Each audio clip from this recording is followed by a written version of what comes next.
Hello and welcome to this channel unique creators. So यहाँ पे हम न्यू लेक्चर लेके आए हैं, lecture 1.8 variable mass system mechanics का। ये 1.8 लेक्चर है, इसके बाद 1.9 आएगा जिसमें कि 3 पार्ट्स होंगे। ओके, 3 पार्ट्स में मैं कंप्लीट करूँगा और उसके बाद कंजर्वेशन लॉस जो हमारा फर्स्ट टॉपिक चल रहा है ट्यूटोरियल सीट के अकॉर्डिंग, वो और हो जाएगा। Okay, so let's start. So mechanics lecture 1.8 हम डिस्कस करेंगे variable mass system. Variable mass system means rocket के बारे में डिस्कस करेंगे, रॉकेट साइंस है। Okay, so let's see. So rocket जब इनिशियली होता है तो हम मान लेंगे उसका m प्लस डेल्टा m जो है उसका मास है, t टाइम पे v वेलोसिटी से ऊपर की ओर जा रहा है। जब वो ऊपर की ओर जाएगा, ये डेल्टा m हमने क्यों लिया है? फ्यूल को दिखाने के लिए, क्योंकि जब ये ऊपर जाएगा तो फ्यूल बर्न होगा और इसका मास कम हो जाता है। ओके, सो ये निकल जाएगा। सो जब T plus delta T time, कुछ टाइम बाद क्या होगा, इसकी वेलोसिटी जो है वो इंक्रीज़ होगी। Okay, v plus delta v, क्योंकि अब लोड कम हो गया, वेलोसिटी इंक्रीज़ होगी, डेल्टा एम मास निकल गया इसका। और वो किस स्पीड से निकलेगा? वी ई स्पीड से निकलेगा, वो भी किसके? रिलेटिव वेलोसिटी है of escaping gases with respect to rocket. ये रॉकेट के रिस्पेक्ट में है, लैब फ्रेम में नहीं है। ये लैब फ्रेम में हमने लिया है। ओके, लेकिन जो वी वेलोसिटी यहाँ पे दिखा रहे हैं, ये वेलोसिटी रॉकेट के रिस्पेक्ट में है। ओके, तो लैब फ्रेम में नहीं है, अभी याद रखना। अभी मैं दिखाऊंगा कि लैब फ्रेम में क्या होती है। ओके, सो ये हमारे दो फिगर हो गए, इन्हें मेमोराइज़ करना मस्ट है, please memorise. At t equal to 0, v equal to we naught, ये याद रखो। सो और यहाँ पे क्या है, d M by D t, ये है rate of burning fuel.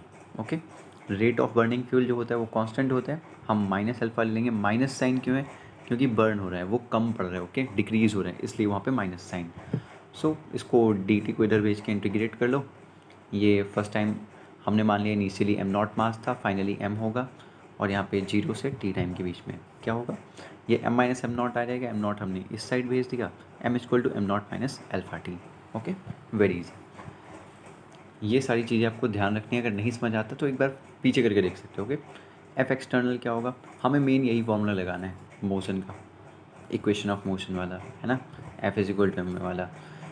F external क्या होता है? Rate of change of momentum. But यहाँ पे हम क्या करेंगे, फाइनल और इनिशियल मोमेंटम निकाल के उसे माइनस करेंगे। ओके, सो आपने ये चीज़ें देख ली, rate of change of momentum, rate of burning fuel, और ये फिगर मस्ट है याद रखना। ओके, नेक्स्ट चीज़ हम डिस्कस कर लेते हैं, मैंने भी बताया। ये है रॉकेट के रिस्पेक्ट में। लैब फ्रेम में क्या होगा देखते हैं, velocity of escaping gases with respect to lab frame. Okay, तो क्या होगा, वी डैश मान लिया हमने। अब ये देखो, ये वी है, हम देख रहे हैं रॉकेट में खड़े होके। ओके, तो रॉकेट में खड़े होके में क्या दिखाई देगा, एक जो पार्ट है वो ऊपर की ओर जा रहा है। हमने मान लिया लैब फ्रेम में जो होगा वो नीचे की ओर वेलोसिटी आ रही होगी, राइट। वी डैश जो होगा नीचे की ओर होगा, क्योंकि एस्केप हो रहा है गैस। ओके, और इस टाइम पे इसकी वेलोसिटी क्या थी, v plus delta v, right. तो हम ये ऊपर की ओर जा रही है, राइट। सो ये रॉकेट में खड़े होके जो देख रहा है, एक तो है नीचे जा रहा है वी डैश, और एक वी प्लस डेल्टा वी ऊपर जा रहा है। दोनों को माइनस कर दिया, V dash minus we plus delta V, आ गया हमारा V. As simple as that. यहाँ पे आप सोच रहे होगे कि ये नीचे की ओर आ रहा है वी डैश, तो हमें माइनस साइन लेना चाहिए। हमने यहाँ पे साइन कन्वेंशन नहीं यूज़ किया है, हम जब यूज़ करेंगे तो देख लेंगे। Okay, so as simple as that. तो ये हमारा आ गया v is equal to v dash minus we plus delta v. हमें वी डैश की नीड होगी आगे, क्योंकि लैब फ्रेम में हम सॉल्व करेंगे। तो ये आप अपने अकॉर्डिंग कर सकते हो, वी प्लस डेल्टा वी हो जाएगा, राइट। ये वी प्लस डेल्टा वी को उस साइड भेज देंगे, राइट। गुड।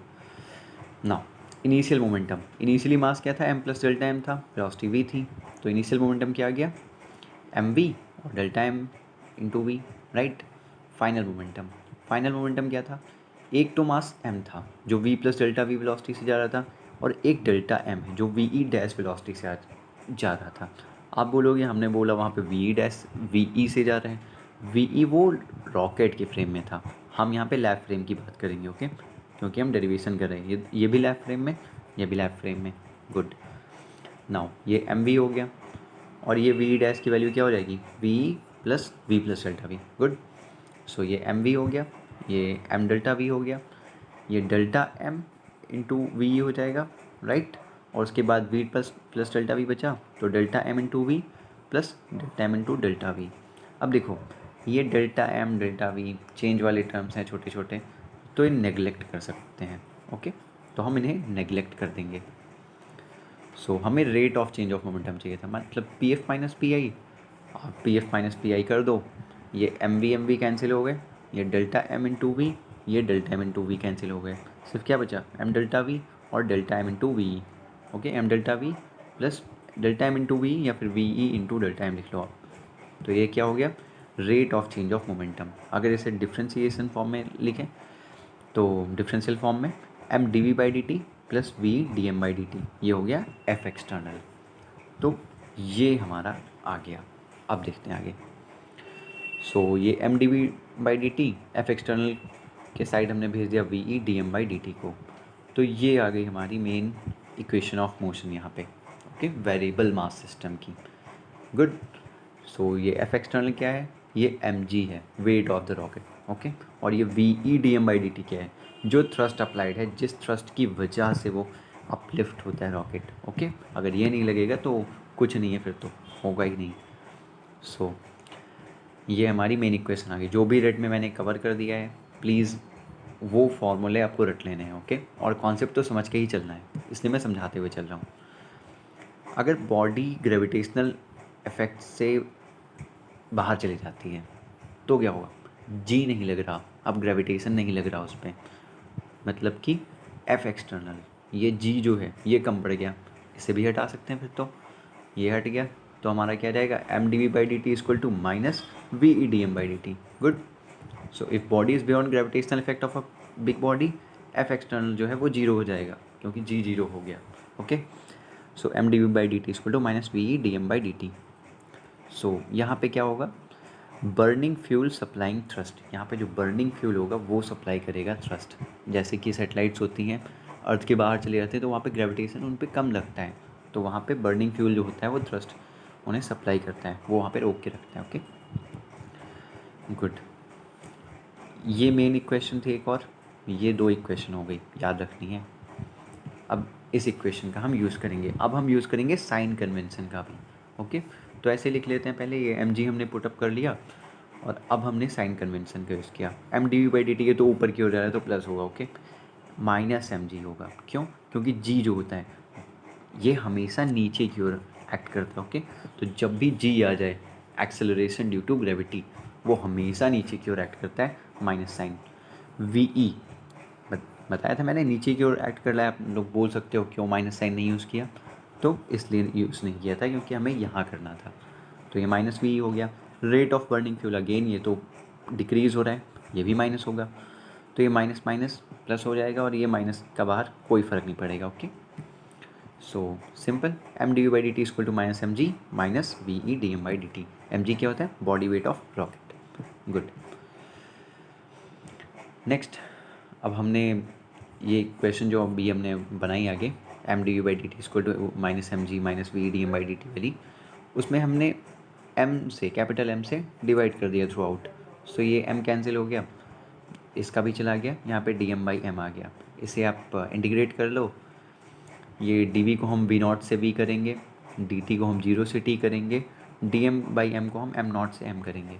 ये सिंपली क्या आ गया, V equal to we not minus G T plus V E L N by L N M not by M. अब आप बोल रहे हो कि यहाँ पे प्लस कैसे मैंने लिख दिया, आप देखो ना यहाँ पे ये एम बाई एम नॉट है, तो ये एक्चुअली आएगा L N M by M not, उसको मैंने अपोजिट कर लिया, L N M not by M, minus sign आ गया। गुड, यहाँ पे प्लस कर दिया, V equal to we not minus G T plus V E L N M not by M. M not क्या है, initial mass of rocket, M क्या है, final, M equal to am not minus alpha T. ये यहाँ पे put up कर सकते हो आप, ओके, तो भूलना मत। सो ये यहीं पे ख़त्म होता है। एक बहुत इंपॉर्टेंट चीज़ है जो शायद भूल जाओ आप, rocket follows law of conservation of energy and momentum. Conservation of energy भी फॉलो करता है। आगे हमारे पास कंजर्वेशन लॉस में एक क्वेश्चन आएगा जहाँ पे हम इसका यूज़ करके सॉल्व कर सकते हैं इजीली, अदरवाइज़ मैं आपको दिखाऊंगा कितना टफ हो जाता है वो विजुअलाइज करना and all. But conservation of energy लगाया तो इट्स एज सिंपल एज कोई भी कर सकता है। ओके, सो यहाँ पे लेक्चर एंड होता है। शेयर एंड सब्सक्राइब करते रहिए जिससे कि चैनल की रीच बढ़ती रहे, तो आपको भी फ़ायदा होगा, मुझे भी फ़ायदा होगा। Okay, take care, bye bye.